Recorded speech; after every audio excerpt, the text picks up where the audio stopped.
over the weekend, we had a pretty big free agency signing occur. You had Demar Derozan go to Sacramento for a 3-year, $74 million deal. It was a sign and trade.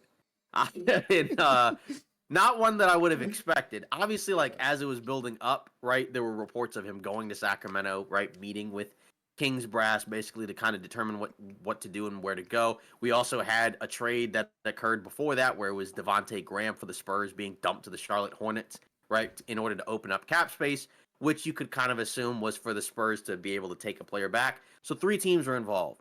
Kings got DeMar DeRozan. Spurs got Harrison Barnes, right? So Harrison Barnes goes from the Kings to the Spurs. And the Chicago Bulls, what did they get back for DeMar DeRozan? Chris Duarte and 2 second-round picks. So not an ideal return if you're the Bulls. Obviously, given his age, I guess, you weren't necessarily going to get like a ton back for him. It's just if you're the Bulls, it's just kind of rough because, letting him just walk as opposed to getting even like something relatively minor back for him is just kind of rough, right? Like say for the Bulls, like you traded Caruso and you got back Josh Giddey, which we didn't have a problem with. It would have been nice to have gotten a pick. But say like DeRozan, he's a good player. So not being able to get anything other than that is just kind of tough. But obviously for the Bulls, they're going to bottom out anyways, right? Which ultimately they're doing what we said that they should have done anyways, where you need to let some of these guys go. Either the free agents, you let them walk, or the guys that you can still trade them. So that way you can get, a top draft pick for, next year's draft, which is supposed to be really, really good, right? Obviously, there's a lot of big guys that could be some major game changers in that draft. Yeah.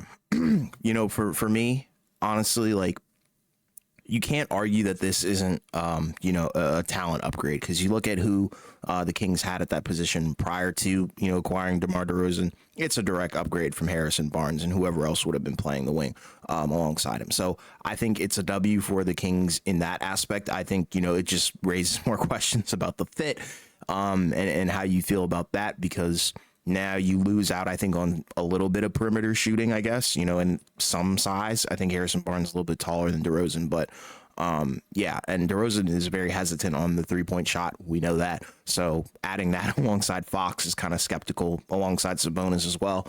But at the end of the day, I think it's a W for them because they were able to upgrade. Every other team, I think, that was involved, I mean, it's okay. I think for the Spurs, you get a wing and, they're not really trying to win. I hope not right now.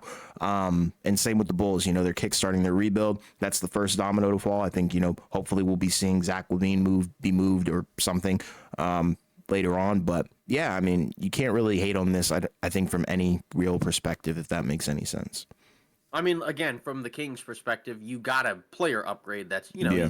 like DeMar DeRozan's a better player than Harrison Barnes, right? That's my point, yeah. He already was, right? Yep. And still is Yes. at this point, despite his age. Again, for DeRozan also, because there were talks about, would he go somewhere else? Like, would he go to Miami? Would he go to LA? Either Lakers or Clippers. But for the Kings, like, because it's a sign and trade, you got more money than you would have probably expected. I think for the first 2 seasons, right, he gets $30 million a year.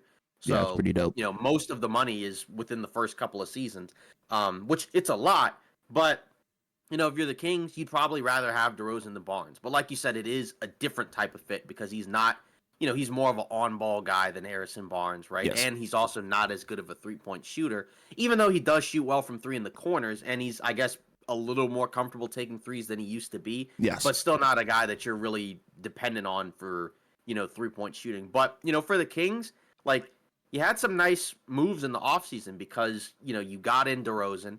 You were able to keep Malik Monk. You were able to re-sign him at an amount that I think most people felt like, he was going to go for more, right? And then obviously in the draft, you got Devin Carter, who unfortunately today, or if you're watching this on Monday, yesterday, right, he's going to be out for a while with a shoulder surgery, so he's going to miss some time. It's supposed to be the same type of surgery that Herter got, right? So, they don't know whether or not he'll begin the season.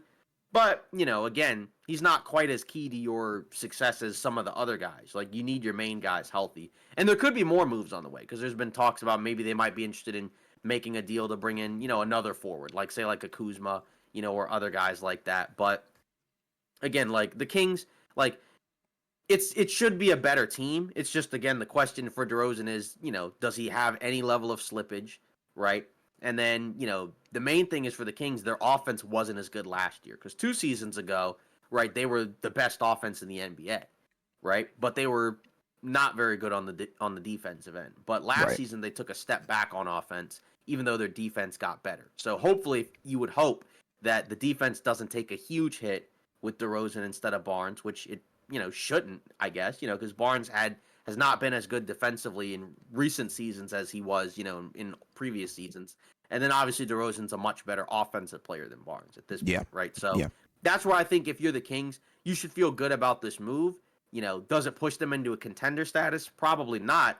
But, it's another team in the Western Conference that's clearly going to try to win games and be competitive. So for any other team in the Western Conference, right, it's still another team that you can't just, play 4 times and then roll over. Like it's going to Yeah. be a team that's going to be, that's going to be able to beat a lot of teams on any given night. Yeah, and I think they'll I think they'll be better offensively. Now you're compiling 3 all-stars, and this is kind of what we wanted them to do in terms of making a move, to get a third piece, a third guy.